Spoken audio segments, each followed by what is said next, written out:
गोथां गोथार गोदै जिसु ख्रिस्टनि मुङै बयखौबो खुलुमबाय। अनजाग्रा प्रियफोर, नोंथांमोना थाम्बनेलखौ नायनायनि गेजेरजों हमदां हाखाबाय जे दिनै मा बिसयाव बाथ्राखौ बुंनो थांगासिनो दङ। येस अनजाग्रा प्रियफोर, थाम्बनेलाव जेरैहाय बुंदों बेबायदिनो बाथ्राखौ बुंनो थांगासिनो दङ। बे जाहैबाय जोंनि मेगननि गेजेरजों जानाय पापफोर आरो लोगोसे जोङो जोंनि मेगनफोरखौ माबायदि बाहायनांगौ, इसोरनि गौरबनि थाखाय माबायदि बाहायनांगौ, बेफोर गासै बाथ्राफोरखौ जोङो बे भिडिअनि गेजेरजों नायगोन। अनजाग्रा प्रियफोर, जों बयबो मोनथिगौ मेगना जोंनि सोरां, मेगन गुनु एबा मेगनजों नुनायनि गेजेरजों जोङो थाबायो, मेगन नुनायनि गेजेरजों जोङो गासै खामानिखौ मावनो हायो। मेगना जोंनि सोरां, मेगन थाब्लासो सासे मानसिया कमप्लिटलि गासै खामानिखौ मावनो हायो। जेब्ला मेगन नुयै जागोन, जेब्ला मेगना नुनाय नङा, सोरांखौ मोननाय नङा, अब्लाना बेसे खस्थ' जागोन, बेसे उसुबिदा जागोन, बेखौ जों इमेजिन खालामोब्ला जों मोनदां हायो।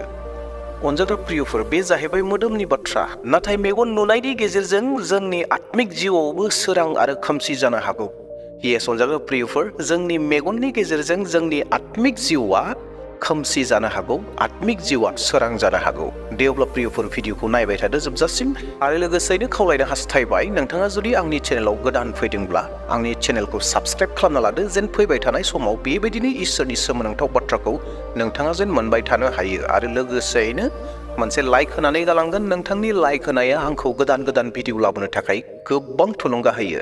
दा बेयावहाय मोनसे लाइक होनानै गालांगोन आरो लोगोसे नोंथाङा सानोब्ला बे भिडिअनि बाथ्राफोरखौ गुबुनाबो मोनथिनांगौ होननानै, अब्लाना नोंथाङा गुबुननो शेयार खालामनानै होनो हागौ। दे दानाब्ला जोङो मेगननि सेथि बाथ्राखौ मोनथिदोनि, बेनो जाबाय मेगना मोदोमनि सोरां होग्रा। आइज एज द लैम्प अफ द बडी, आंखें शरीर का दीपक है। बे बिसयाव इसोरनि बोसोना बेबायदि बुङो, माथाइनि 6:22-23 सिरि। मेगना देहानि देम्फु, नोंनि मेगना गुनुब्ला नोंनि गासै देहायानो स्रां मोनजोबगोन। नाथाय नोंनि मेगनफ्रा गाज्रिब्ला नोंनि गासै देहायानो बेसे खोमसि जागोन। बेनिखाय नोंसोरनियाव थानाय स्राङा खोमसि जाब्ला नोंसोरनि लागै बे बेसे गिथावथाव। जिसु ख्रिस्टआ जोंनो बे बाइबेल सिरिनि गेजेरजों रोखायै बेखौ मोनथिहोदों दि जे मेगना जोंनि मोदोमनि मोनसे देम्फु। जुदि जोंनि नायनाया मोजां गोथारब्ला अब्लाना गासै जोंनि जिउआव सोरांजों बुंफबजोबगोन। नाथाय जेब्ला जोंनि नोजोरा गाज्रि फारसे थांगोन, अब्लाना खोमसिया जोंनि जिउआव साग्लोबगोन। बेनिखायनो जोङो जोंनि मेगननि जिथु सोरां दङ, बे सोरांखौ मोजांनि थाखाय जोङो बाहायनांगौ, मोजां नायनो थाखाय, जोंनि जिउनि जौगानायनि थाखाय, आत्मिक जिउ जौगानायनि थाखाय जोङो बे नोजोरखौ होनांगौ। दे दानाब्ला जोङो थांदोनि मेगननि नैथि बाथ्राखौ मोनथिदोनि, बेनो जाहैबाय मेगननि लुबैनायनिफ्राय गावखौ हमथानाय। एभयडिंग द लास्ट अफ द आइज, आंखों की अभिलाषा से बचना। बे बिसयाव इसोरनि बोसोना बेबायदि बुङो, 1 जन 2:16 सिरि। मानोना संसाराव दंनाय मानिया मोदोमनि लुबैनाय, मेगननि लुबैनाय आरो संसारनिखौ लानानै गोगा जानाय, बे गासैबो बिफानिफ्राय नङा, संसारनिफ्रायसो फैयो। इसोरनि बोसोना बेयाव रोखायै मा होननानै बुंदों, मानोना संसाराव दंनाय मानिया मोदोमनि लुबैनाय, मेगननि लुबैनाय होननानै बेयाव बुंदों, मेगननि लुबैनाय। बे बाइबेल सिरिनि ओंथिया बेनो जे जोंखौ मोनथिहोदों दि मेगनावबो लुबैनाय दं। येस अनजाग्रा प्रियफोर, जिखौ जोङो नुयो, जिखौ जोङो नायो, बेफोर गासैयाव मोनसे लुबैनाय थायो।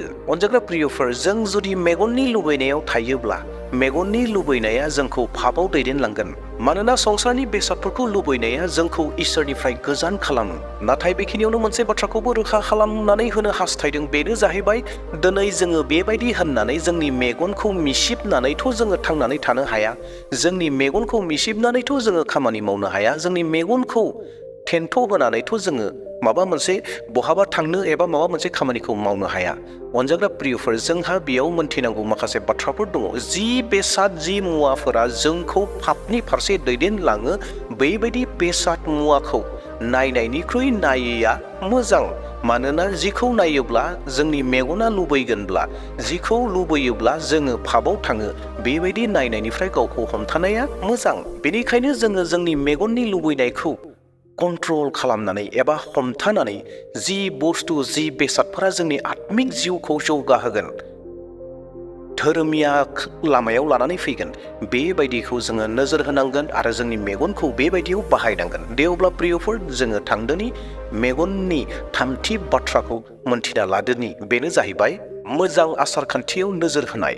फोकसिंग ऑन मरेल प्यूरिटी नैतिक शुद्धता पर ध्यान देना। बे बिषयाव इसोरनि बोसोना बेबायदि बुंदों गितफोर 101 नम्बरनि 3 सिरि आङो मुंबो मुगै जाथावथाव मुङाखौ नोंनि मोखाङाव दोननाय नङा। आङो गाज्रि लामायाव थाबायग्राफोरनि मावनायखौ मुगैयो। बेबादि खामानियाव आङो नांफानाय नङा। अनजाग्रा फोथायारिफोर, बे मेगननि गेजेरजों जोङो मोजां गाज्रि गासैखौबो नुयो। दा बेवहाय जोङो सायख'नो रोंनांगोन जि मेगनजों जोङो जिखौ नुयो, जि नुथाया जोंनि आत्मिक जिउखौ नस्थ' खालामो, जोंनि धोरोम खान्थिफोरखौ नस्थ' खालामो, बेबायदिनिफ्राय गावनि मेगनखौ नोजोरखौ गोजानाव दोननानै जि आसार खान्थिया मोजां, जेराव आत्मिक जिउआ जोंखौ जौगाहोगोन, बे फारसेसो जोंनि नोजोरा थानो नांगोन। जेरैहाय एग्जाम्पल होनो नागिरदों, जोंनि मेगना नुगोन सोरबा व्यक्तिफोरा जौ लोंबाय थानायखौ, जोंनि मेगना नुगोन सोरबा जुवा गेलेनायखौ, जोंनि मेगना नुगोन थांखु जानायखौ, बिरि सोबनायखौ, सिगारेट सोबनायखौ, रागा जोंनायखौ, बुज्लायनायखौ, सिथारलायनायखौ जोंनि मेगना नुयो। जों जुदि जोंनि मेगनजों नुनाय गासै खामानि, बै खामानिफोरखौ, गाज्रि खामानिफोरखौ जुदि जिउआव लानानै फैयोब्ला बियो जोंनि आत्मिक जिउखौ नस्थ' खालामगोन। इसोर आरो मानसिनि गेजेराव जिथु मोजां सोमोन्दो दङ, बे सोमोन्दोखौ सिफायनानै होगोन। बेनिखायनो जोंनि मेगनखौ केबल मोजां आसार खान्थिनि थाखायल' जोङो बाहायनांगौ। फोकासिं अन मरेल पिउरिटियाव नैतिक शुद्धता पर ध्यान देना जों ध्यान होनो नांगौ। केबल आसार खान्थि मोजाङाव ध्यान होनो नांगौ। दे दानाब्ला प्रियफोर, जोङो ब्रैथि मेगननि बाथ्राखौ नायदोनि, बेनो जाहैबाय आत्मिक जिउनि नुनायखौ जौगाहोनाय। डेभलपिं ए स्पिरिचुअल भिजन, आध्यात्मिक दृष्टि विकसित करना। बे बिषयाव इसोरनि बोसोना बेबायदि बुंदों, बोसोन बिजाब 4:22 सिरि नोंनि नोजोरफ्रा गोथों जाथों आरो नोंनि साननायफ्रा गोथोङैनो थाथों। इयेस अनजाग्रा प्रियफोर, इसोरनि बोसोना मा बुंदों बेयाव आरोबाव खनसे फरायनि, नोंनि नोजोरफ्रा गोथों जाथों। इयेस, नोंनि नोजोरफ्रा गोथों जाथों। डेट मिन्स इसोरनि बोसोना जोंखौ बेखौ फोरोंदों दि जोंनि जिथु नोजोर जानांगौ, बे नोजोर होनाया अरायबो सैथो फारसे नोजोर होनाया जानो नांगौ। जोंनि जिथु नोजोर, बे नोजोरखौ अरायबो इसोरनि फारसे दोनबाय थानांगौ। इसोरनि जिथु खामानिफोर दङ, बे खामानि फारसे जोंनि नोजोरखौ जोङो दोननांगौ, जेरावहाय जोंनि आत्मिक जिउआ जौगालांगोन आरो जोङो थांना थानायाव सैथो लामाखौ मोननो हागोन, सैथो लामा फारसे जोङो थाबायनो हागोन, सैथो लामा फारसे जोङो अरायबो थानो हागोन। बेबायदियाव जोङो जोंनि मेगनखौ नोजोर दोननांगौ। आरो इसोरनि बोसोनाबो जोंखौ बेखौनो परामर्श होयो जे जोंनि नोजोरखौ जोङो सैथो फारसे दोन होननानै जोंखौ फोरोंदों। दा बेयावहाय अनजाग्रा प्रियफोर, जोंनि नोजोरखौ अरायबो जोङो सैथो फारसे दोननो नांगौ। दे दानाब्ला जोङो थांदोनि मेगननि मोनथिनांगौ बाथि बाथ्रा, बेनो जाहैबाय गाज्रि नोजोर आरो सिन्थानिफ्राय हमथानाय। गार्डिं एगेन्स्ट सिनफुल थट्स, पापपूर्ण विचारों से बचना। बे बिषयाव इसोरनि बोसोना बेबायदि बुंदों, माथाइनि 5:22 सिरि नाथाय आङो नोंसोरखौ होनो, सोरबाया सासे हिन्जावखौ नायहरनानै जिनाहारि खालामनो लुबैब्लानो गोसोजों गोसो बे हिन्जावजों जिनाहारियाव थांनाय जागोन। जिसु ख्रिस्ट'आ जोंखौ बे बाइबेल सिरिनि गेजेरजों मोनथिहोदों दि सोरबा व्यक्तिया, सोरबा सुबुङा, सोरबा फोथायारिया जुदि गाज्रि नोजोरजों सोरखौबा नायोब्ला, बे गाज्रि नोजोरजों नायनायानो जोंखौ पाप फारसे लानानै थाङो आरो पापा जायो होननानै जोंखौ कमप्लिटलि मोजाङै मोनथिहोदों। सोरबा सासे हौवाखौ नायनाया गोरोन्थि बाथ्रा नङा, सोरबा सासे आइजोखौ नायनाया गोरोन्थि बाथ्रा नङा, सोरबा सेंग्राखौ, सोरबा सिख्लाखौ नायनाया गोरोन्थि बाथ्रा नङा। नायनायजों लोगोसे गोसो अन्तराव जुदि गाज्रिखौ सानफायोब्ला, बे गाज्रि साननायानो पापखौ लानानै फैयो आरो अलरेडि पापा जाखाबाय होननानै बुंदों। जिखौ मेगनजों नुनाय लोगो लोगोनो गाज्रिखौ सिन्ता खालामबाय आरो बे गाज्रि सिन्ता खालामनाय लोगो लोगोनो पापाबो एन्टार जाबाय होननानै जोङो साननो हायो, मानोना इसोरनि बोसोना जोंखौ मोनथिहोदों।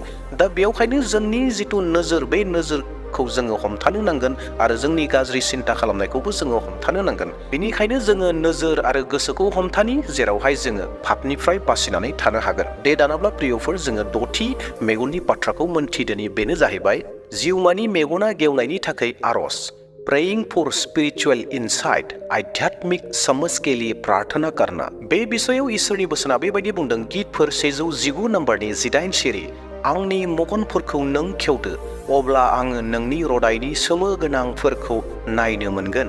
बे जाहैबाय राजा डेभिडनि आर'जमोन, जेराव बियो इसोरनियाव आर'ज खालामदों दि आंनि गोसोनि मेगनखौ खेवनानै हो, आंनि मेगनखौ खेवनानै हो, जेरावहाय नोंनि बेबस्थाफोरखौ नुनो मोनगोन, जेरावहाय नोंनि गासै खामानिफोरखौ, नोंनि होनाय बिथोनफोरखौ आङो नुनो मोनगोन होननानै बियो आर'ज खालामदोंमोन इसोरनियाव। थिग बेबायदिनो जोंबो आत्मिक जिउनि मेगनजों जों जेन इसोरनि गासै बेबस्थाफोरखौ नुनो हायो, बेनि थाखाय जोङो आर'ज खालामनांगौ जेन इसोरा जोंनि गोसोनि मेगनखौ खेवनानै होयो, जेरावहाय आत्मिक जिउनि मेगनजों गासै इसोरनि गासै खामानिफोरखौ नुनो मोनगोन, इसोरनि होनाय कमान्डमेन्ट्सफोरखौ मोननो हागोन, इसोरनि बोसोनफोरखौ जोङो नुनो मोनगोन, आरो जोङो बिनि लामाजों, सैथो लामाजों थाबायनो हागोन। बेनि थाखाय जोङो लागारबो आर'जआव थानो नांगौ। दे दानाब्ला प्रियफोर, मेगननि स्निथि बाथ्रा एबा जोबथा बाथ्रा जोङो नायदोनि, बेनो जाहैबाय लुबैहोनायनिफ्राय हमथानाय, एभयडिं टेम्पटेशन, प्रलोभन से बचना। बे बिसयाव इसोरनि बोसोना बेबायदि बुंदों, माथाय 18:9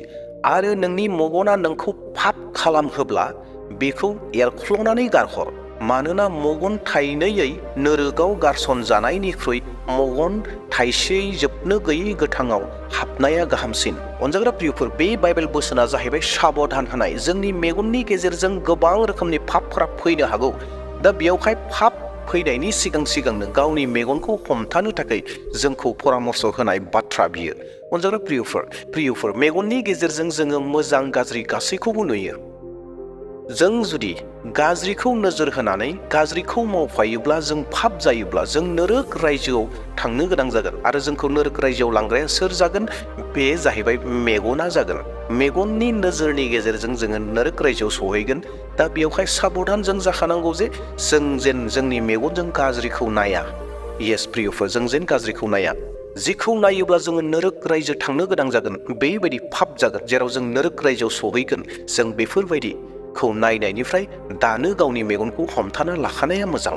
दे अब्ला प्रियफोर, जोङो गासै मेगननि बिसय 7ता बाथ्राफोरखौ नायबाय, 9ता बाथ्राफोरखौ नायबाय, आरो बे बाथ्राफोरखौ नायनायनि गेजेरजों निस्सय नोंथाङा माबा मोनसेब्लाबो सोलोंदों होननानै आङो फोथायदों। आरो लोगोसेयैनो नोंथाङा गावनोबो देहेन खालामगोन बे बाइबेल सिरिफोरखौ, आरो बिनि गेजेरजों नोंथाङा मोनसे आरोबाव गोदान आशीर्बादखौ मोननो हागोन। दे अब्ला प्रियफोर, इयुननि समाव मोनसे गोदान भिडिअ लानानै फैफिनबावसिगोन। दिनैनि थाखाय बेसेयावनो दोनथ'नो हास्थायबाय। गाव गावनि मेगनफोरखौ हमथानो सोलोंदो, गाव गावनि मेगननि गेजेरजों इसोरखौ बाख्नायनो सोलोंदो, इसोरनि गौरबनि थाखाय बे मेगनखौ बाहायदो। प्रेज द लर्ड, हालेलुया, जय मसीह होनना आंनि भिडिअखौ बेसेयावनो दोनथ'बाय। Thank you.